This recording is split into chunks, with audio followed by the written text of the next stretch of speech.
मैं अपने बच्चों को और अपने समाज को हक अधिकार दिलाना चाहता हूं, लेकिन आप याद करो कि वो गोल जो हमारे लिए गोलमेज में गए उनके बच्चे इलाज ना मिलने के कारण मर गए। ये समाज क्या कर रहा था?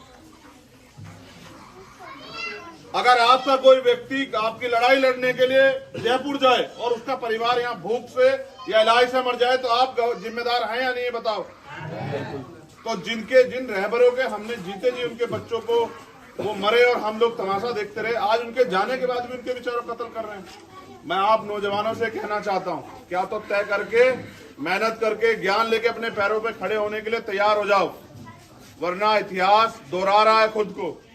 जिस गुलामी से बाबा साहब हमें निकाल के लेके आए वो गुलामी हमारे ऊपर दोबारा थोपी जा रही है। जो पढ़ने का और समान अवसर आपको मिला हर चीज में, घूमने का हो, आने जाने का हो, व्यापार करने का हो या सम्मान से जीने का, वो सब खत्म हो जाएगा अगर डेमोक्रेसी में, लोकतंत्र में आप ताकतवर नहीं हुए।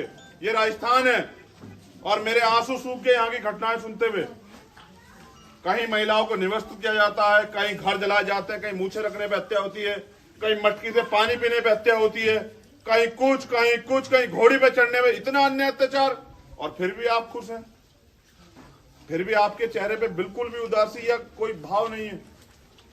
बाबा साहब ने कहा, इन्हीं बाबा साहब की बात कर रहा हूं, तो पत्थर के मैं ओरिजिनल बाबा साहब जो कहा उसकी बात कर रहा हूं कि अगर आप अन्याय सहते सहते मर जाते हैं तो आपकी आने वाली पीढ़ी गुलाम पैदा होगी। अगर आप अन्याय के खिलाफ लड़ते मरते हैं तो आपकी आने वाली पीढ़ी उसका बदला जरूर लेगी। और उन्होंने कहा, अन्याय करने वाले से अन्याय सहने वाला ज्यादा दोषी होता है। अन्याय वो कर रहे हैं और आप अन्याय सह रहे, दोषी बताओ कौन है सबसे ज्यादा?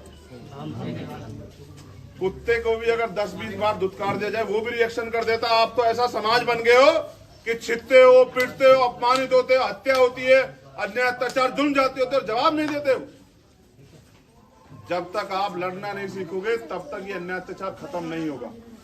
मेरे जैसे 1000 लोग आपका जीवन नहीं बदल सकते, लेकिन अगर आप में से एक भी अपने पैरों पे खड़ा हो जाए और वो संघर्ष करे तो वो इस गांव का नहीं, इस जिले की तकदीर भी बदल सकता है। कब तक? अभी मैंने एक साथी से पूछा आते हुए, मैंने कहा क्या करोगे? तो कह रहा कि मैं तैयारी कर रहा हूँ नौकरी की। अच्छी बात है, वो अपनी जिंदगी बदलना चाहता है, लेकिन वो नौकरी करके करेगा क्या? सिर्फ अपने परिवार का भला। अगर वो सामाजिक नहीं है, अगर वो अपने समाज के दुख दर्द को नहीं जानता, नहीं समझता, उनके लिए नहीं कुछ करना चाहता, तो उस नौकरी से अपना पेट पाल सकता है, समाज को आगे नहीं बढ़ा सकता। तो इसलिए मैं आपसे कहता हूं नौजवान साथियों, मुझे भी पूजना बंद करो। मैं आपको पैर छूने वाला समाज नहीं, पैर पकड़ने वाला समाज नहीं, पैरों पे खड़े होने वाला समाज देखना चाहता हूं। और पैरों पे नहीं होगा। 10 मिनट जय भीम के नारा लगाने से भी कुछ नहीं होगा, 10 मिनट बाबा साहब की बात करने से भी कुछ नहीं होगा, और इनके पैर छूने से भी कुछ नहीं होगा। मैं ये कह रहा हूं, जो आपके यहाँ सबसे ज्यादा विद्वान हो, 1 साल के लिए उनको इनके पैरों में बिठा दो, बताओ अगर उसको 1% भी ज्ञान मिल जाए। लेकिन इनके लिखी एक किताब को पढ़ के देखो तो आपको पता लगेगा कि उनके 4-4 बच्चे कुर्बान हो गए।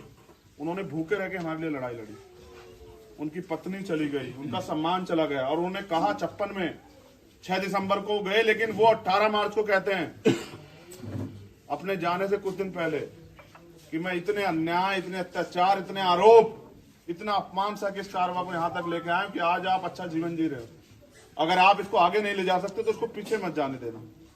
आज हम वापस धंसते जा रहे हैं, ना रोजगार है, ना महंगाई पे लगाम है, ना अच्छी शिक्षा मिल रही है, ना अन्य अत्याचार खत्म हो रहे हैं, फिर भी हम लोग नहीं जाग रहे हैं। तो मैं अपने नौजवान साथियों से अपील करता हूं, मैं अपनी माताओं बहनों से भी अपील करता हूं कि वो अपने महापुरुषों को पढ़ना शुरू करें।